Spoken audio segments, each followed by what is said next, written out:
រដ្ឋមន្ត្រីការបរទេសចិនលោកវ៉ាងយីបាននិយាយថាទីក្រុងប៉េកាំងមិនអាចទទួលយកប្រទេសណាមួយដែលដើរតួនាទីចៅក្រមពិភពលោកបន្ទាប់ពីសហរដ្ឋអាមេរិកបានចាប់ខ្លួនប្រធានាធិបតីវេណេស៊ុយឡាលោកនីស្កូឡាស់ម៉ាដូរ៉ូនោះទេលោកវ៉ាងយីបានប្រាប់សមាភាគីប៉ាគីស្ថានគឺលោកអ៊ីហ្សាដានៅក្នុងអំឡុងពេលកិច្ចប្រជុំមួយនៅទីក្រុងប៉េកាំងកាលពីថ្ងៃអាទិត្យដោយសម្ដៅទៅលើការវិវត្តភ្លាមៗនៅក្នុងប្រទេសវេណេស៊ុយឡាដោយមិនបាននិយាយដោយផ្ទាល់អំពីសហរដ្ឋអាមេរិកថាយើងមិនដែលជឿថាប្រទេសណាមួយអាចដើរតួជាប៉ូលីសពិភពលោកបានទេហើយយើងក៏មិនទទួលយកផងដែរប្រទេសណាមួយដែលអះអាងថាជាចៅក្រមពិភពលោកអធិបតេយ្យភាពនិងសន្តិសុខរបស់ប្រទេសទាំងអស់គួរតែត្រូវបានការពារយ៉ាងពេញលេញក្រោមច្បាប់អន្តរជាតិអ្នកការទូតកម្ពុជារបស់ប្រទេសចិនបានបន្ថែមនៅក្នុងសន្ទរកថាដំបូងរបស់លោកចាប់តាំងពីរូបភាពរបស់លោកម៉ាដូរ៉ូដែលមានវ័យ63ឆ្នាំត្រូវបានបិទភ្នែកនិងដាក់ខ្នោះដៃកាលពីថ្ងៃសៅរ៍បានធ្វើឲ្យប្រជាជនវេណេស៊ុយឡាមានការភ្ញាក់ផ្អើល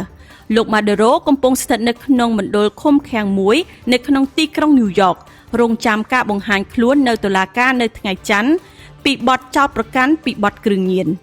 ទីក្រុងប៉េកាំងគឺមានមហិច្ឆតាខ្លះទៅជាប្រទេសដែលមានទម្ងន់ធ្ងន់ផ្នែកការទូតដែលជាគោលដៅដែលខ្លួនបានបញ្ជាក់យ៉ាងច្បាស់បំផុតបន្ទាប់ពីបានសម្របសម្រួលការផ្សះផ្សាគ្នាដ៏គួរឲ្យភ្ញាក់ផ្អើលរវាងអារ៉ាប៊ីសាអូឌីតនិងអ៊ីរ៉ង់នៅក្នុងឆ្នាំ2023ដោយសន្យាថានឹងដើរតួនាទីស្ថាបនា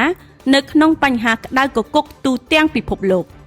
អ្នកវិភាគនិយាយថាភាពជោគជ័យរបស់ទីក្រុងប៉េកាំងនៅក្នុងការចរចាពាណិជ្ជកម្មជាមួយនឹងសហរដ្ឋអាមេរិកគឺបានពង្រឹងទំនុកចិត្តរបស់ប្រទេសចិនទោះជាយ៉ាងណាក៏ដោយការអះអាងរបស់ប្រធានាធិបតីដូណាល់ត្រាំដែលថាសហរដ្ឋអាមេរិកនឹងត្រួតពិនិត្យរដ្ឋាភិបាលវេណេស៊ុយឡាសម្រាប់ពេលបច្ចុប្បន្នបង្កការសាកល្បងដ៏ធ្ងន់ធ្ងរមួយចំពោះភាពជាដៃគូយុទ្ធសាស្ត្រគ្រប់ជ្រុងជ្រោយគ្រប់កលៈទេសៈដែលទីក្រុងប៉េកាំងនិងទីក្រុងការ៉ាកាសគឺបានធ្វើឡើងនៅក្នុងឆ្នាំ2023ដែលជាខួបជិត50ឆ្នាំនៃចំណងការទូត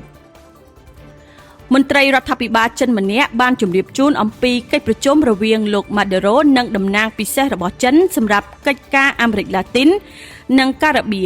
គឺលោកឈៀងហ្សាឈីគឺបាននិយាយការពីប្រមាណម៉ោងមុនពេលដែលគាត់ត្រូវបានចាប់ខ្លួនពួកគេបាននិយាយថាកូនប្រុសរបស់លោកម៉ាដូរ៉ូគឺបានទស្សនាសាកលវិទ្យាល័យប៉េកាំងលំដាប់កម្ពុជារបស់ប្រទេសចិននៅក្នុងឆ្នាំ2024ជាកន្លែងដែលគាត់បានចុះឈ្មោះចូលរៀននៅឆ្នាំ2016ដែលបន្ថែមថាពួកគេមិនប្រកាសថាគាត់នឹងត្រឡប់មកវិញឬអត់ទេបើទោះបីជាមានការចូលរួមផ្នែកការទូតជាច្រើនឆ្នាំជាមួយនឹងទីក្រុងការ៉ាកាសជុំវិញការសិក្សានិងទំនាក់ទំនងជាមួយប្រទេសចិនក៏ដោយ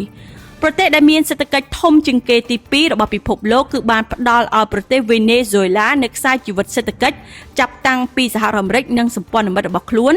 បានបង្កើនទណ្ឌកម្មនៅឆ្នាំ2017ដែលបានទិញទំនិញប្រមាណ 1.6 ពាន់លានដុល្លារនៅឆ្នាំ2024ដែលជាទិន្នន័យពេញមួយឆ្នាំថ្មីបំផុតដែលមានទិន្នន័យគយគឺបានបង្ហាញថាស្ទើរតែពាក់កណ្ដាលនៃទំនិញរបស់ប្រទេសចិន